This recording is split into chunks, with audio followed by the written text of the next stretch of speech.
Summer வந்தாச்சு. What's your plan for this holiday? எங்க கிட்ட விட்டுருங்க, நாங்க பாத்துக்கிறோம். VGT holidays. GT Holidays, South India's #1 travel brand. Delivering smiles all around the professional careers. Reach us to reach them. Rubilux Paints, best quality, best value for money. உங்கள் பேர் சொல்லும் paint Rubilux Paints. திடீர்னு வர்றதுக்கு காரணம்னா சுந்தர்சியை வந்து நமக்கு முதல்ல ஒரு இயக்குனராக தெரியும், அப்புறம் குஷ்புவின் கணவராக தெரியும், அப்புறம் கொஞ்ச நாளைக்கு முன்னாடி நடிகராக தெரியும். திடீர்னு செய்தியை பார்க்குறப்ப மதுரை மத்திய தொகுதியில் சுந்தர்சி புதிய நீதி கட்சி சார்பில் போட்டியிடுகிறார் அப்படின்னு செய்தி பரபரப்பாக போகுது. திடீர்னு ஏன் அவர் சுந்தர்சி நிற்கிறார் அப்படின்னா எந்த கட்சியில் நிற்கிறாரு? திமுக நிற்கிறார், அதிமுக நிற்கிறாருன்னா புதிய நீதி கட்சியில் நிற்கிறார். ஏசி சண்முகம் வச்சிருக்கக்கூடிய அந்த புதிய நீதி கட்சியில் அதிமுக கூட்டணியில் என்டிஏ கூட்டணியில் அவங்க இருக்கிறாங்க. அவங்களுக்கு 2 சீட் ஒதுக்கப்பட்டது. அதில் ஒரு தொகுதி தான் இந்த மதுரை தொகுதி. சுந்தர்சி ஏன் அந்த இடத்துல தேர்ந்தெடுக்கிறாங்கன்னா கொஞ்ச நாளைக்கு முன்னாடி ஏசி சண்முகம் வந்து சுதந்திரப்பட்ட தியாகி வஉசி அவருடைய ஒரு சிலையை திறந்து வச்சார். சிலையை திறந்து வச்சுட்டு அந்த நிகழ்ச்சியில் பேசுகிறப்ப எனக்கு சுந்தருங்கிறது தெரியும், அந்த சி யாருன்னு தெரியுமா அவங்களுக்கு, எங்கள் அப்பா வேறு சிதம்பரம் பிள்ளை அப்படின்னு அப்போ தான் வந்து அவருடைய கேஸ்ட்டை வந்து ஓப்பன் பண்ணுறாரு. இப்போ பிடிஆரை பொறுத்த வரைக்கும் அதே அந்த பிள்ளைமார் சமூகத்தை சேர்ந்தவர், அதனால தான் நான் அங்கே நிற்க போகிறேன் அப்படிங்கிற மாதிரி அந்த சாதி அடையாளத்தோடு போகிறாங்க. அவருக்கு எந்த சாதி அடையாளம் பிடிஆருக்கு கிடையாது. அங்கே எல்லா மக்களும் ஏற்றுக்கொள்ளக்கூடிய, எல்லா மக்களும் கொண்டாடக்கூடிய, மதிக்கக்கூடிய ஒரு நபராக அங்கே இருக்கிறாரு. இந்த முறை நிற்கிறாங்களா அதெல்லாம் அப்படி நின்னாங்கன்னா கணவன் மனைவி 2 பேரும் ஒரே வீட்டிலேருந்து 2 கேண்டிடேட், ஒருத்தர் பாஜக சார்பில், ஒருத்தர் அதிமுக புதிய நீதி கட்சி சார்பில்ன்ற மாதிரி கேண்டிடேட் போவாங்க. எனக்கு தெரிஞ்சு குஷ்பு நிற்பாங்களாங்கிறது எனக்கு தெரியல. ஒரு ஸ்டார் கேண்டிடேட்டாக யாராச்சும் நிப்பாட்டணும், தெரிஞ்ச முகமாக இருக்கணும், அதுக்காக. ஆமாம், ஏசி அப்படியும் அதுவும் ஒரு பாயிண்ட் ஆஃப் வியூ தான். மதுரையில் போய் நிற்கிறாங்கன்னா அதிமுகவினுடைய தயவு, அதிமுகவினுடைய ஆதரவோடு தான் அங்கே போட்டி போட முடியும். அதை நம்பி தான் போயிருக்கிறாங்க. ஆனால் ஒருவேளை அவங்க எந்த சின்னத்தில் நிற்கிறாங்கன்னு தெரியல. ஆகாயம் நேயர்களுக்கு வணக்கம். இன்றைக்கி நம்ம கூட பத்திரிகையாளர் சுபேர் அவர்கள் இணைஞ்சிருக்காங்க. வணக்கம் சார். வணக்கம் சார். இன்னைக்கு காலைல ஒரு நியூஸு, நம்ம நடிகரும் டைரக்டரான சுந்தர்சி அவர்கள் வந்து எலெக்ஷனில் நிற்கிறாரு, புதிய நீதி கட்சி சார்பில் நிற்கிறாரு அப்படின்றாங்க. ஒரு அரசியல் இதுவே இல்லாமல் அவர் திடீர்னு வர்றதுக்கு காரணம் என்ன சார்? திடீர்னு வர்றதுக்கு காரணம்னா சுந்தர்சியை வந்து நமக்கு முதல்ல ஒரு இயக்குனராக தெரியும், அப்புறம் குஷ்புவின் கணவராக தெரியும், அப்புறம் கொஞ்ச நாளைக்கு முன்னாடி நடிகராக தெரியும். திடீர்னு செய்தியை பார்க்குறப்ப மதுரை மத்திய தொகுதியில் சுந்தர்சி புதிய நீதி கட்சி சார்பில் போட்டியிடுகிறார் அப்படின்னு செய்தி பரபரப்பாக போகுது. எல்லோருக்குமே பயங்கர ஷாக். சுந்தர்சியினுடைய பூர்வீகம் வந்து அவர் வந்து கோயம்புத்தூர் பகுதியை சேர்ந்தவர், பொள்ளாச்சியில் பகுதியை சேர்ந்தவர். அவருக்கும் மதுரைக்கு இணைய சம்பந்தம். அங்கே வந்து எதுக்கு போட்டுப்பார்? அவரை எதிர்த்து போட்டியிடுறவர் வந்து பிடிஆர் பழனிவேல் தியாகராஜன் எதிர்த்து போட்டிடுறார். முதல்ல மதுரை மத்திய தொகுதியை பற்றி பார்த்துருந்தோம். மதுரை மத்திய தொகுதியை வந்து திமுகவுக்கு ரொம்ப ஒரு ஸ்ட்ராங்கான ஃபேவரான தொகுதி. தமிழ் மாநில காங்கிரஸ் திமுக கூட்டணியோட 2 முறை இருந்திருக்கு. இப்போ இருக்கக்கூடிய பிடிஆருடைய சீனியர் பிடிஆர் இவங்க அப்பா, அவர் அங்கே ஒரு முறை சட்டமன்ற உறுப்பினராக இருந்திருக்கிறாரு. இவர் தொடர்ந்து 2வது முறையாக சட்டமன்ற உறுப்பினராக இருக்கார். மதுரையில் அந்த மதுரை பகுதியிலே பிடிஆர் குடும்பத்துக்குன்னு ஒரு பெரிய மரியாதை இருக்குது. அது மட்டும் இல்லாமல் இவருக்கு வந்து தனியான ஒரு எல்லா மாற்றுக் கட்சிகளாக இருந்தாலும் எதிர்கட்சிகளாக இருந்தாலும் இவருக்கு ஒரு நல்ல ஒரு இமேஜ் இருக்குது, மரியாதை இருக்குது. அந்த மக்கள் வந்து சாதி மதங்களை தாண்டி இவரை வந்து பார்க்கக்கூடியவர். அதனால தான் தொடர்ந்து வெற்றி பெற்றுட்டு இருக்காங்க. நிறையா மதுரையில் பார்க்குறப்ப பிடிஆர் டீ ஸ்டால், பிடிஆர் கொண்டர்னு தன்னிச்சையாக அவர் மேல் உள்ள அன்பினால் வச்சுருப்பாங்க. அந்த மாதிரி அந்த குடும்பத்துக்கும் அவருக்கும் ஒரு நல்ல ஒரு செல்வாக்கு உள்ள பகுதி. அவரை எதிர்த்து தான் சுந்தர்சி நிற்க போகிறார் அப்படிங்கிற ஒரு செய்தி வந்து கலந்து போகுது. திடீர்னு ஏன் சுந்தர்சி நிற்கிறார் அப்படின்னா எந்த கட்சியில் நிற்கிறாரு? திமுக நிற்கிறார், அதிமுக நிற்கிறாருன்னா புதிய நீதி கட்சியில் நிற்கிறார்.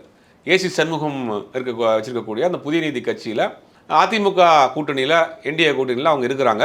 அவங்களுக்கு 2 சீட் ஒதுக்கப்பட்டது. அதில் ஒரு தொகுதி தான் இந்த மதுரை தொகுதி. இதில் வந்து பார்த்திங்கன்னா அவங்க வந்து அவங்க என்ன சொல்கிறாரு, புதிய நீதி சண்முகம் வந்து எங்களுக்கு 2 தொகுதி ஒதுக்கியிருக்காங்க. 2 தொகுதியில் ஒரு தொகுதியில் வந்து நாங்கள் அதிமுக சின்னமான இரட்டை இலத்திலும், ஒரு தொகுதியில் வந்து தாமரையில் நிற்கிறோம். இப்போ புகுந்த வீட்டிலேருந்து ஒரு சீரு, பிறந்த வீட்டிலேருந்து ஒரு சீருன்னு அவர் ரொம்ப ரைமிங்காலாம் பேசினார். இவர் எந்த வீட்டு சீரில் நிற்க போகிறாரு மதுரையில்ங்கிறது தெரியல.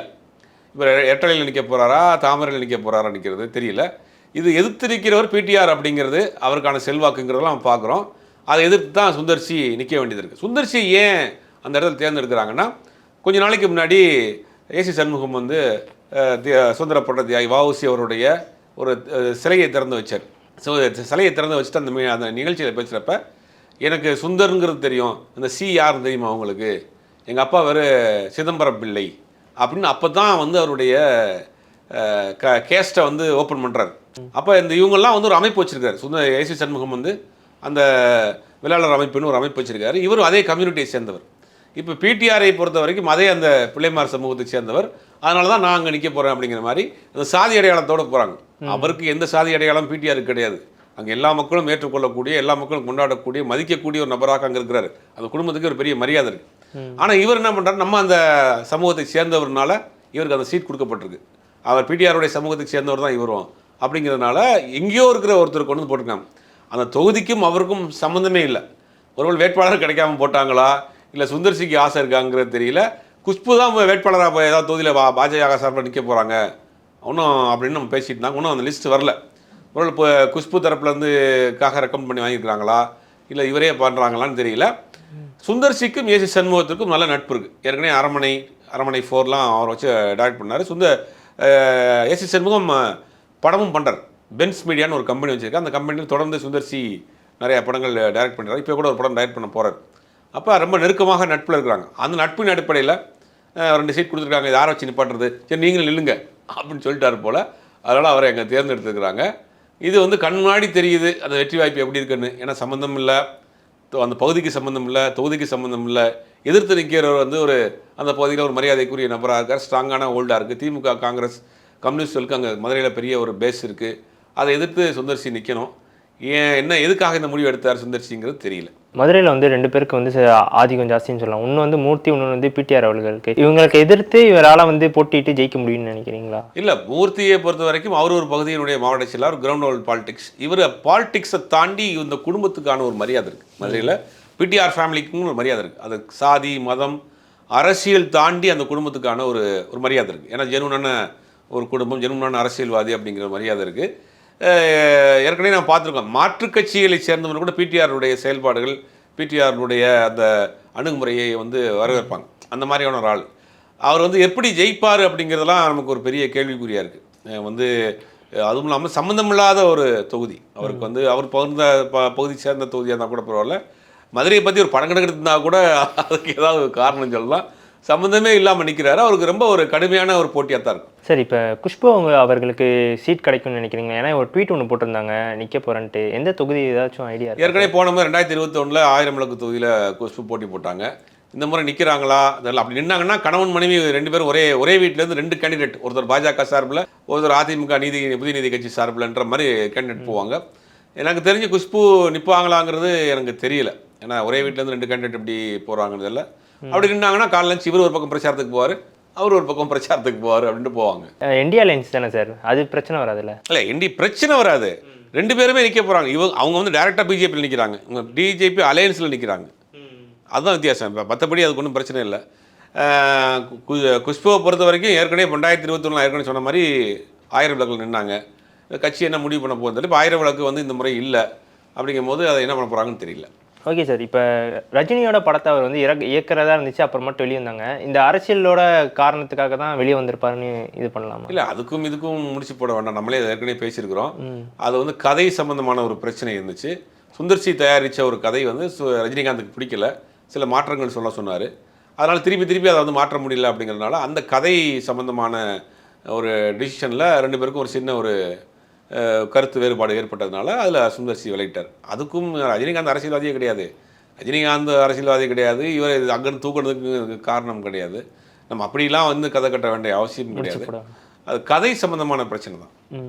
ஓகே சார், இப்போ அவரை ஒரு அரசியல்வாதியாக பார்க்க போகிறோம். அவர் நம்ம சினிமாவில் தான் நம்ம அதிகமாக பார்த்துருக்கோம். திடீர்னு இல்லை, சுந்தர்சியை பொறுத்த வரைக்கும் சுந்தர்சி ஒரு மணிவண்ணன்ட்ட உதவி இயக்குனராக இருக்கிறார். நிறைய படங்கள், அமைதிப்படை, ஏன்னா அந்த மாதிரியான படங்கள்லாம் உதவி இயக்குனராக இருக்கிறாரு.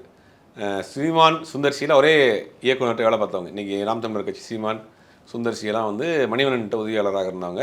அப்புறம் முதல் படம் ஒரு பண்ணுறார், ஒரு முறைமாமன்னு அருண்குமாரை வச்சு ஒரு படம் பண்ணுறார். அந்த படம் சரியாக போல். சுந்தர்சிக்கு அடையாளம் காட்டி வெளிச்சம் காட்டப்பட்டது உழைத்தளித்தா தான். உழைத்தளித்தா படம் தான் ஒரு சூப்பர் டூப்பர் ஹிட் கொடுத்தது. அதுக்கு பிறகு பார்த்திங்கன்னா அவருக்கு நிறைய வாய்ப்புகள் வர ஆரம்பிச்சிச்சு. சுந்தர்சி ஒரு காமெடி டைரக்டருங்கிற ஃபிக்ஸ் ஆகிட்டார். ரஜினிகாந்தை வச்சு அருணாச்சலம் பண்ணார், கமலஹாசனை வச்சு அன்பே சிவம் பண்ணார். 2 பெரிய ஸ்டார்ஸை வச்சு பண்ணியிருக்காரு. நம்ம அஜித்தை வச்சு உன்னை தேடி பண்ணியிருக்காரு. நிறையா படங்கள் பண்ணிட்டு இருந்தார். அப்போ ஒரு கட்டத்துக்கு மேலே நடிக்கிறானுங்கிற முடிவுக்கு வர்றார். தலைநகரங்கிற ஒரு படத்தில் அவரே ஹீரோவாக நடித்து வந்தார். அந்த படமும் பெரிய ஹிட்டு. அப்போ நடிகராக ஒரு படமும் தயாரிச்சிருக்காரு. அவர் சினிமா கம்பெனி வச்சுருக்காரு. தயாரிப்பாளராக, நடிகராக, இயக்குனராக வந்தார். அப்புறம் அந்த முதல் படம், 2வது படத்துலேயே குஷ்புவோட காதல் ஏற்பட்டு திருமணம் பண்ணிட்டாங்க. 2 குழந்தைகள் இருக்குது. இப்படி தான் அவருடைய சினிமா லைன் ட்ராக்ங்கிறது போயிட்டு இருந்துச்சு. அரசியல் முகம்ங்கிறது வந்து இப்போ புதுசாக அவதாரம் எடுத்திருக்கிறார். ஒருவேளை இந்த ஏசி சண்முகமும் இவர் நெருங்கிய நட்பு. ஏசி சண்முகம் முக்கிய முடிவுகளை இவர் கேட்டு தான் பண்ணுவார். அதே மாதிரி சுந்தர் சியும் சில விஷயங்களை அவர் கேட்டு தான் பண்ணுவார். அப்படிங்கும் போது இது வரைக்கும் இப்பயுமே வந்து ஒரு படம் டைரக்ட் பண்ணிட்டு இருக்காரு, நம்ம பிஸியாக டைரக்ட் பண்ணிட்டு தான் இருக்கிறாரு. அப்படிங்கும் போது எதுக்கு திடீர்னு வந்தார் அப்படிங்கிறது ஒருவேளை எனக்கு தெரிஞ்சு நம்மளுடைய கண்டிப்பு பிரகாரம் ஏசி சண்முகம் ரெஃபர் பண்ணியிருப்பார், நீங்கள் அந்த தொகுதியில் நில்லுங்க, உங்களுக்காக நம்ம வந்து பிரச்சாரம் பண்ணுவோம் அப்படின்னா அவருடைய இது பிரகாரம் நின்றுப்பார்னு நினைக்கிறேன். அவருடைய ஆலோசனை பிரகாரம் ஒரு ஸ்டார் கேண்டிடேட்டாக யாராச்சும் நிப்பாட்டணும், தெரிஞ்ச முகமாக இருக்கணும், அதுக்காக. ஆமாம், ஏசி அப்படியும் அதுவும் ஒரு பாயிண்ட் ஆஃப் வியூ தான். இப்போ புதிய நீதி கட்சியில் 2 கேண்டிடேட்டை யாராக போட்டிருக்காங்க அப்புறம் அந்த கட்சியுடைய இது தெரியாது. எத்தனையோ கட்சி இருக்குது. ஐஜேக்கள் 2 கேண்டிடேட் போட்டிருக்கிறாங்க. மற்ற திமுக கூட்டத்தில் 2 கட்சியில் இருக்குது, சின்ன சின்ன கட்சியில் கேண்டிடேட் போயிருக்காங்க. இப்போ அந்த கட்சியில் என்ன கட்சின்னு கூட நமக்கு தெரியாது. அப்போ புதிய நீதி கட்சியில் சுந்தர் சி நிற்கிறார். அந்த புதிய நீதி கட்சி என்னங்கிறத நம்ம பார்ப்போம். அப்போ அந்த கட்சிக்கான ஒரு வெளிச்சம் அங்கீகாரம் கிடைக்கும். ஏன்னா ஏசி சண்முகம் தான் நிற்பார்னு நினச்சா அவர் நிற்கலை, அதுக்கு பதிலாக தான் இவங்க கொடுத்துருக்காங்க 2 சீட்டு. அப்போ நீ அந்த பாயிண்ட் ஆஃப் வியூலையும் பார்க்கலாம். கட்சி பிரபலியப்படுத்துறதுக்காக ஒரு பிரபலியமான முகம் தேவைப்படுங்கிறதுக்காக கூட சுந்தர் சி நிப்பாட்டிருக்கலாம். சரி, இப்போ மதுரையில் பார்த்தீங்கன்னா வந்து அரசியல் கிழமையும் வந்து தீவிரமாக இருக்கும்னே சொல்லலாம். அதிமுக திமுக இது ஒரு மாதிரி ஸ்ட்ராங்காக இருக்கும். இப்போ இந்த புதிய நீதி கட்சி போய் போட்டிடுறாங்களே சார், இது எப்படி பார்க்கலாம்? இல்லை, அதிமுக கூட்டணியெலாம் போட்டிடுறாங்க. அதிமுக கூட்டணியில் புதிய நீதி கட்சி சார்பாக நிற்கிறாங்க. மதுரையை பொறுத்த வரைக்கும் எல்லா கட்சிகளுக்கும் மதுரையில் வந்து அமைப்புகள் இருக்கும், கட்டமைப்பு இருக்கும். புதிய நீதி கட்சிக்கு பெருசாக இருக்குங்கிறது தெரியல. ஆனால் முழுக்க முழுக்க அதிமுகவை நம்பித்தான் போகிறாங்க. மதுரையை பொறுத்த வரைக்கும் திமுக, காங்கிரஸ், கம்யூனிஸ்ட்டுகள் ரொம்ப ஸ்ட்ராங்காக இருக்காங்க. மதுரையுடைய பாராளுமன்ற வேட்பாளராக கூட ஒரு கம்யூனிஸ்ட் கட்சி சேர்ந்த சு வெங்கடேசன் தான் இருக்கிறார். பல தொகுதிகளில் திமுகவும் ஜெயிச்சிருக்கு, அதிமுகவும் சில இடங்களில் ஜெயிச்சிருக்காங்க. செல்லூர் ராஜ் ஜெயிச்சிருக்கிறாரு, சிட்டிக்குள்ளேயே செல்லூர் ராஜ் ஜெயிச்சிருக்கிறாரு. அப்போ அதிமுகவுக்குமான ஒரு பேஸ் இருக்குது. இப்போ முழுக்க புதிய நீதி கட்சி மதுரையில் போய் நிற்கிறாங்கன்னா அதிமுகவினுடைய தயவு, அதிமுகவினுடைய ஆதரவோடு தான் அங்கே போட்டி போட முடியும். அதை நம்பி தான் போயிருக்கிறாங்க. ஆனால் ஒருவேளை அவங்க எந்த சின்னத்தில் நிற்கிறாங்கன்னு தெரியல. ஒருவேளை அதிமுக சின்னமான ரெட்டையில் நின்னாங்கன்னா ஓரளவுக்கு டஃபாக ஃபைட் கொடுக்கலாம். தாமரையில் நின்னாங்கன்னா புதிய நீதி கட்சி புதுசு, தாமரையும் அங்கே பெருசாக இப்போ தான் வளர்ந்து வந்துகிட்டு இருக்கு. அப்படிங்கும் போது அது இன்னமும் பின்னடைவாக போகும்.